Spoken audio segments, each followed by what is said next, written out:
আসসালামু আলাইকুম, কেমন আছেন সবাই?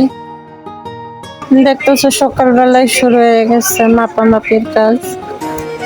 আর রাতের বেলা আমি জামাটা তৈরি করছিলাম রাতে 2টা অবধি।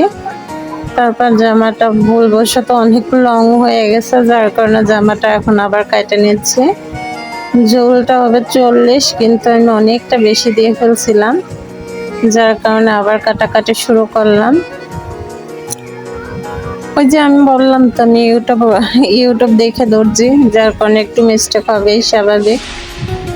আমি কোনো দর্জি থেকে প্রশিক্ষণ নিই নাই, যতটুকু করে নিজের অনুমান অনুযায়ী। আর এই যে দেখো কতটা মিস্টেক হয়েছে। আসলে মিস্টেক আমার না, কাপড়টা অনেকটা লং ছিল এই কারণে।